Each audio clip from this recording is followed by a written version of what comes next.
What's up guys, bersama dengan saya Sean Steven untuk episod bersama dengan Charika. Seperti biasalah, jangan lupa untuk like dan share video. Yang paling penting tu, pastikan anda juga subscribe kepada channel kami, iaitu Charika. Dan untuk episod kali ini, kami akan tunjukkan kepada anda Volkswagen Passat R-Line.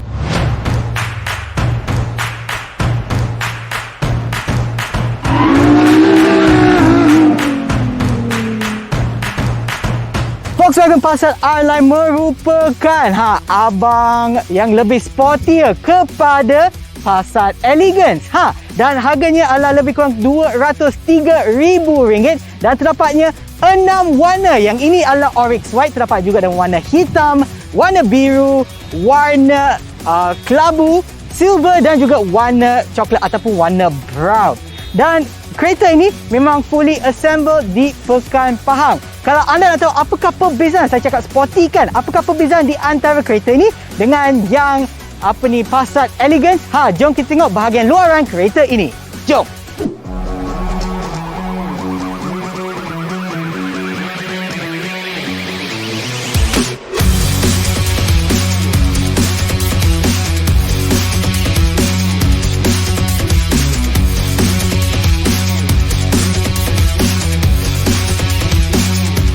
Kita mulakan dulu dengan bahagian depan bagi kereta ini, iaitu dia punya headlamps yang full LED dengan daytime running lights. Dan seperti mana yang anda tahu, ini adalah Passat R-Line kan?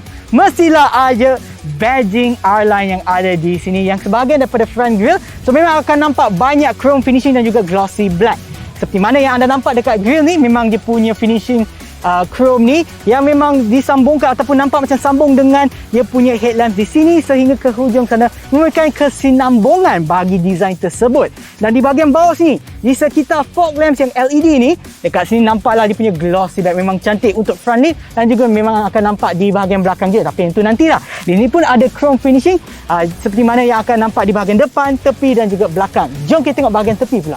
Kita mulakan dulu dengan rodanya yang menggunakan rim bersaiz 19 inci, 1 inci lebih besar berbanding dengan Elegance ataupun Passat Elegance. Seperti mana yang anda nampak di sini dekat tingkap serta di skirtingnya memang ada chrome finishing.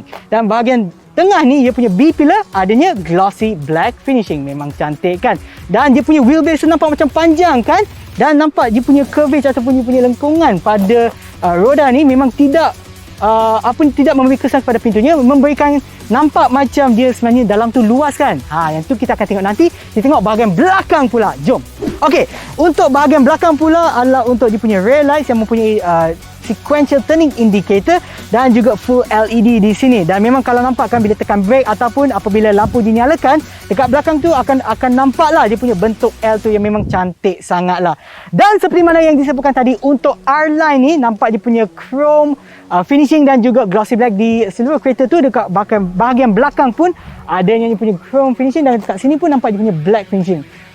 Memberikan dia punya konsistensi dari segi desainnya dan juga nampak yang lebih sporty. Dan sekarang untuk ruangan bootnya ataupun dia punya boot space, saya suka cara untuk buka dia punya boot. Macam ni kan.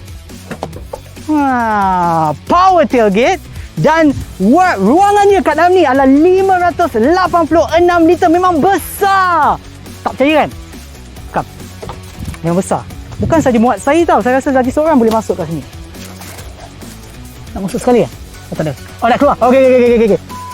Dan dia punya spare tire pun disimpan di bahagian bawah sini. Tapi sebelum tu, nak tunjukkanlah kalau 568 liter tu tak cukup, anda boleh tarik dia punya butang ni untuk merendahkan tempat duduk bahagian belakang untuk meluaskan lagi boot space. Nak simpan perabot ke apa-apa pun boleh simpan kat sana. Okay, dia punya spare tire pun nampak kat sini disimpan dengan cantik kat bawah ni. Ini merupakan saiz penuh ataupun full size for the wheels as well as the rims. Dan juga terdapat alat-alat untuk menukarkan dia punya kajak, dia punya benda besi tu. Dan selain daripada itu, terdapat juga ruangan kecil di bahagian tepi ni untuk menyimpan benda-benda yang lebih kecil. Okay, my first impression untuk dalaman ni memang cantik lah sebab dia ada black finishing, dia punya black interior. Memang saya suka lah sebab kalau dia macam warna-warna cerah, nanti lama-kelamaan dia akan senang kotor kan. Okay, selain daripada itu, tempat duduknya memang dibalut dengan kulit Nepal atau Nepal leather. Dan tempat duduk ni bukan yang tempat duduk biasa, ia adalah Ergo Comfort, di mana dia mempunyai powered adjusted 14 arah serta adanya Massage feature juga pun ada. Jom kita push start kereta ni. Butang ni kat sini. Nampak tak? Tempat duduk ni pun mempunyai memory function. Dan juga yang ini, steering wheel dibalut dengan kulit ataupun leather wrap yang punya function-function yang berbeza untuk mengawal infotainment system. Pedal shifters pun ada, turning indicator dan sebagainya. Instrument clusternya adalah fully digital yang menunjukkan info ataupun maklumat yang penting berkenaan dengan kereta anda. Dan warna-warna ni yang anda akan nampak ni, dia akan bertukar mengikut tema ataupun mod pemanduan yang saya akan tunjukkan nanti. Baik pula kepada infotainment system yang saiznya adalah 9.2 inci besar, fully touchscreen. Okey, dan di sini pun anda boleh mengawal ambient lighting daripada 30 warna. Okey, nanti saya tunjukkan kat sini. Kita tekan settings. Dekat sini kita boleh kawal ya ambient lighting mengikut kesukaan anda. Ada 30 warna ya. Dan ini pun akan berubah ataupun mengubah warna di instrument cluster di sana. Memang cantik kan? Okey, di sini pun anda juga boleh mengawal aircon sistem anda, sama ada menggunakan infotainment system ataupun menggunakan bahagian bawah di sinilah. Dekat sini ada triple climate air conditioning, di mana saya pun ada satu ni suhu dekat sini satu, suhu dekat sini satu, dan kat bahagian belakang pun adalah satu. Baguslah. Jadi kita cakap pasal gear lah. Dia mempunyai 7-speed DSG gearbox ataupun direct shift gearbox yang memberikan punya gear shifting yang lagi smooth. Butang di bawah sini ada start stop engine, adanya parking sensor. Yang ini untuk tekan bahagian belakang tu, dia punya shade tu akan naik dan turun. Best kan? Ni untuk tukar dia punya mode pemanduan dan juga untuk idling dekat sini. Bagi USB charging port yang ada sini, USB Type-C, satu dekat dalam ni, satu dekat sini, satu di dalam ini. Dan dia punya armrest pun boleh diubah ataupun di-adjust depan dan belakang. Ni adalah electronic handbrake, auto hold button dan juga 12 volt charging port yang ada di sini. Jom kita tengok bahagian belakang pula. Sekarang untuk bahagian belakang tempat duduk ni, memang saya sukalah tempat duduknya sebab dia dibalut dengan Nappa leather. Dan memang dia punya hiasan dalaman dia punya black finishing ataupun dark interior finishing memang saya suka sangat.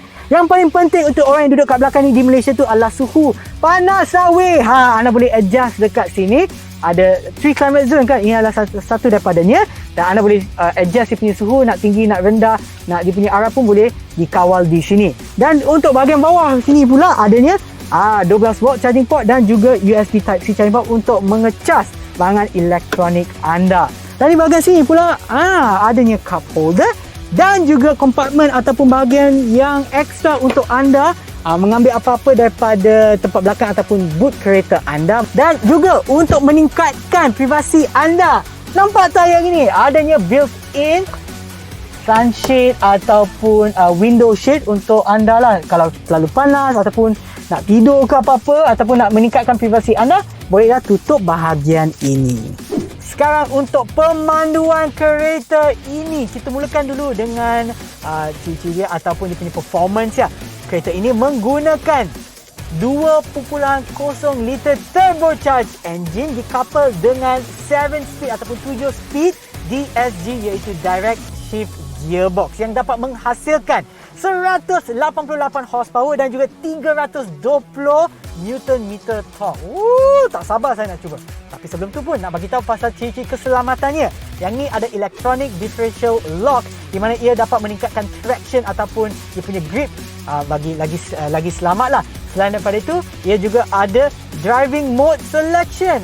Dekat sana sebenarnya anda boleh pilih sama ada anda nak eco, comfort, normal ataupun sport ataupun individual, di mana anda pun boleh menukar bukan saja dari segi dia punya steering tetapi juga dari segi suspensionnya menggunakan DCC, iaitu Dynamic Chassis Control. Sebenarnya saya tunjukkan kat sini kan.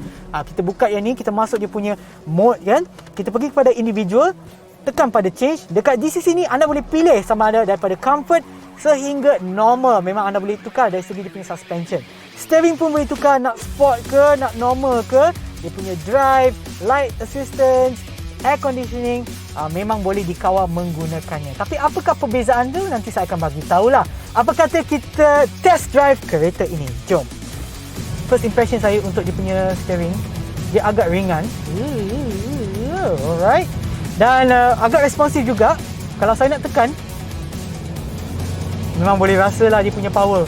Okey, kalau kita nak buat perbandingan kan, kita kena cubalah driving mode yang lain kan. Okey, jom kita masuk kepada Eco. Okey, seperti yang kita tahu kan, Eco sebenarnya dia memang fokus kepada penjimatan ataupun efisiensi dengan penggunaan minyak.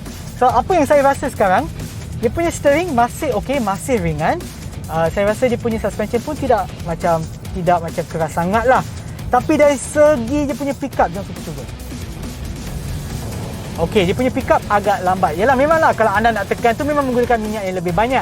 Jadi dalam Eco mode tu dia fokus kepada penjimatan minyak, di mana kalau anda nak tekan pun susah sikit lah sebab dia memang nak jimat minyak. Kalau nak laju tu mestilah gunakan lebih minyak kan. So kalau nak guna yang lagi laju tu mungkin anda boleh cuba sports mode.